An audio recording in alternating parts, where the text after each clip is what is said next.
পানিতে ভাসছে সিলেটবাসীদের ঈদ আনন্দ। ভারী বৃষ্টি ও উজানের ঢলে ম্লান হয়ে গেছে মানুষের ঈদ আনন্দ। মাত্র ২০ দিনের মাথায় দ্বিতীয় দফা ফের বন্যায় আক্রান্ত সিলেটবাসীরা। বাসাবাড়ি ও ব্যবসা প্রতিষ্ঠানে পানি ঢুকে পড়ায় সিলেট মহানগরের কোরবানিদাতারা পড়েছেন বেশ বিপাকে।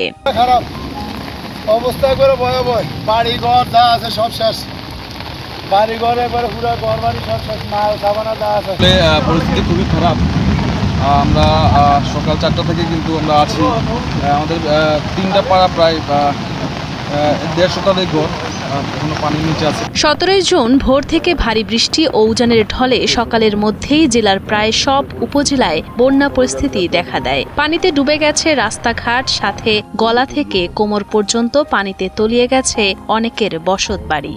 বিশেষ করে শাহজালাল উপশহর পুরোটাই পানির নিচে। এছাড়া শিবগঞ্জ, রায়নগর, সোবহানীঘাট, কালীঘাট, কামালগড়, মাছিমপুর, তালতলা, কাজীর বাজার, মাদিনা মার্কেট, আখালিয়া সহ নগরের অধিকাংশ এলাকায় বন্যা পরিস্থিতি দেখা দিয়েছে। এ অবস্থায় বেশিরভাগ ঈদগাহে ঈদুল আজহার জামাত বাতিল করে স্থানীয় মসজিদগুলোতে নামাজ আদায় করেছেন মুসল্লিরা।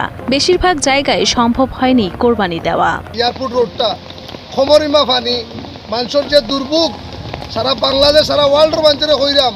এই দুর্ভোগটা আমরা কারণটা হয়েছে কি, আমরা বাসা বাড়ি বানাইছি, আজকে একটা ড্রেন ঠিক মতো কাম করছি না। আজকে আমরা সুরমা নদী খনন নাই, কোমর পানি রাস্তার মানুষের গাড়ি গুড়ি আটটাই দিন লাখ করতলা চকি টিকি খাস্তবি সারা রাস্তায় পানি। আচ্ছা, আপনি কত সময় থাকি আছে? আমি আজ 2 ঘন্টা থাকি।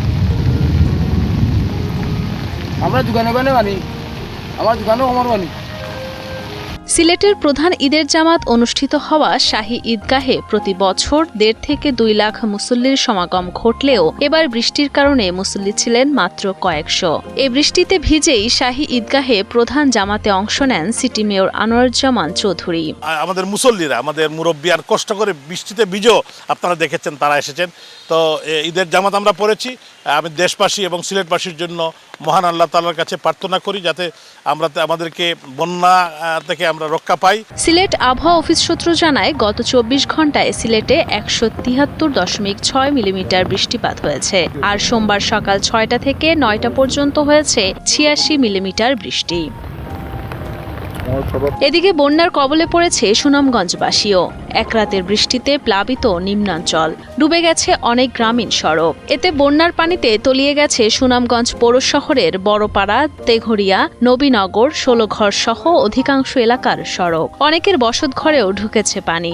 ঈদের দিন বাড়ির আঙিনা ও বসতঘরে পানি ঢুকে পড়ায় কোরবানি নিয়ে দুর্ভোগে পড়েছেন অনেক মানুষ।